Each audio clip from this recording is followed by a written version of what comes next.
الحمد لله رب العالمين والصلاة والسلام على رسول الله محمد وعلى آله وأصحابه أجمعين، أما بعد، فقد قال صلى الله عليه وسلم: من كان له امرأتان يميل لإحداهما على الأخرى جاء يوم القيامة أحد شقيه مائل. رواه ابو داود و الترمذی و غیرهما.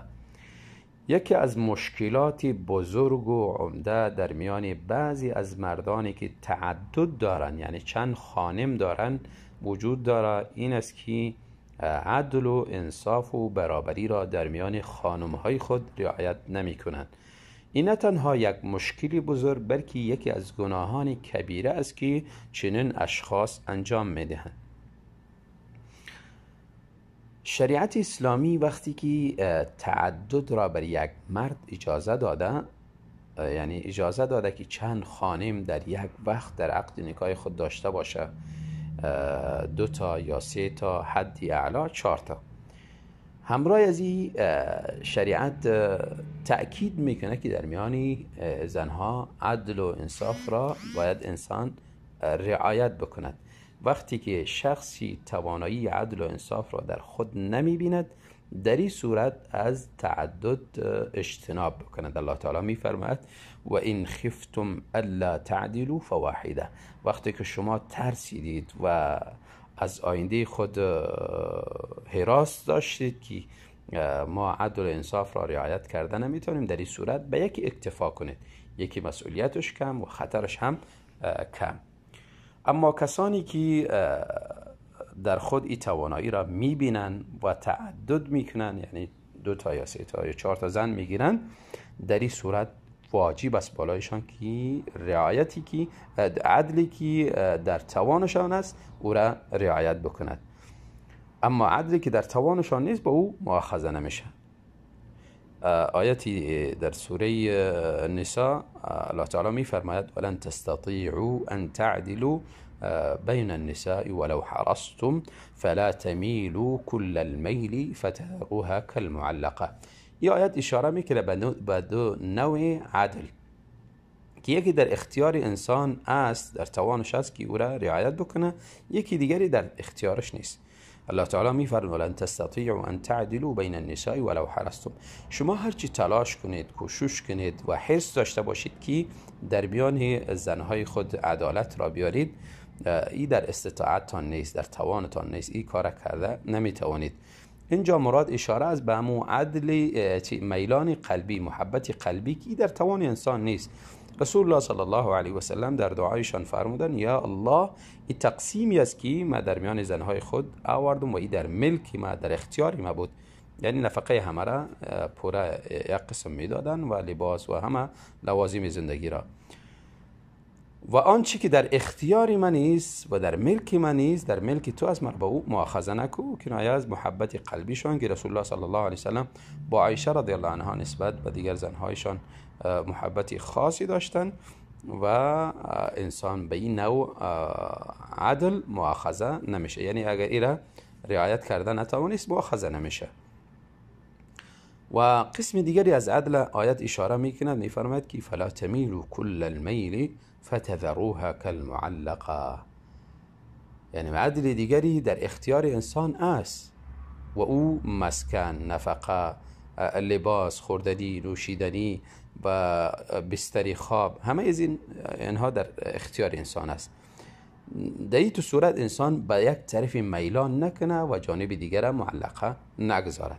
یعنی یک طرف همه حقوق برش پورا ادا میکنه و جانب دیگر بیچاره معلق میگذاره، نه حقوق برش میدهد و نه طلاقش میدهد.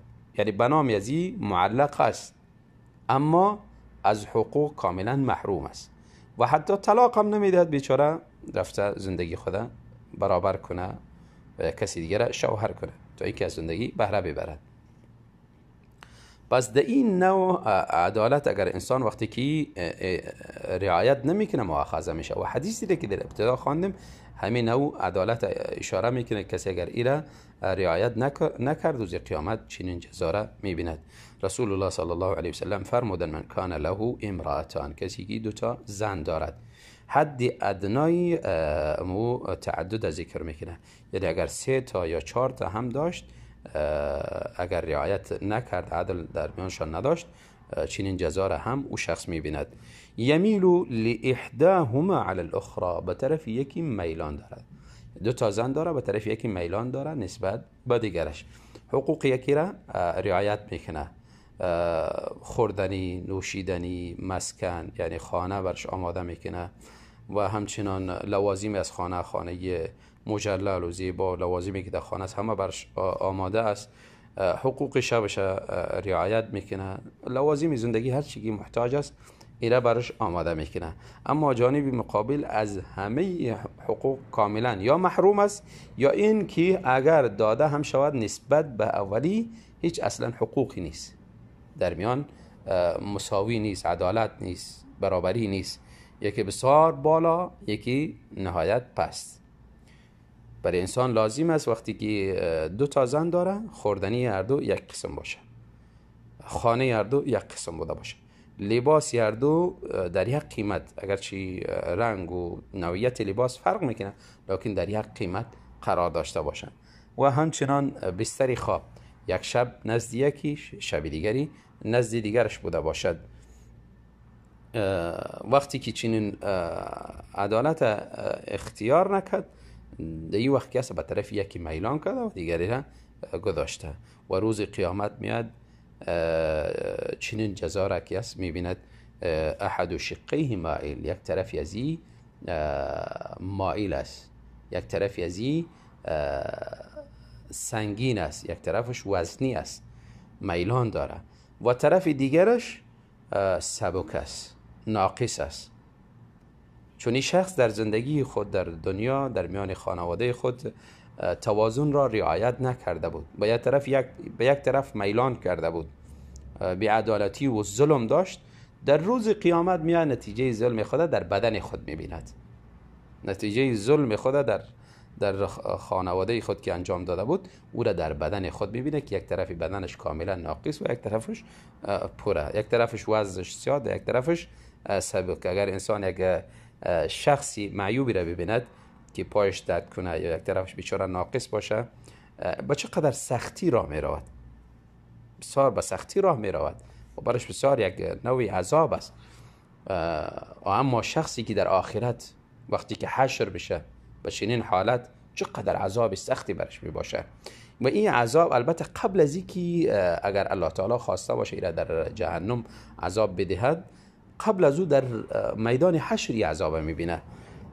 پس انسان، کسایی که چند خانم دارن، 2 تا یا 3 تا یا 4 تا، زیاد تلاش کنند، زیاد کوشان بوده باشند که عدل و برابری را در میانشان رعایت بکنن، در جا و در خوراک و در لباس و در بستر خواب، در همه لوازمی از زندگی، آنچه که بالایشان واجب است و حتی اموری که مستحب است. یعنی بالایش واجب نیست لکن به یک زنی، مثلا یک زنی را سیاحت میبره، سیاحت بردن از جمله واجباتی نیست که باید برای زنها انجام بدهد و از جمله حقوقشان بوده باشه، لکن یک زن سیاحت میبره و زن دیگره محروم میسازد.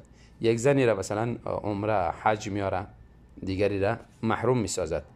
این اموری مستحبه است، این بالای از این واجب نیست، لکن وقتی که انجام داد برای هر دو مساویانه باید انجام بدهد.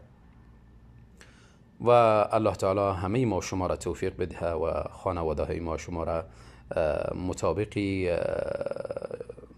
نظام اسلام و شریعت غرای محمدی صلی الله علیه وسلم بگرداند و از همه انواع ظلم و تجاوز و تعدی بالای همسران خود، بالای پسران خود ما را نجات بدهد. بارک الله فیکم.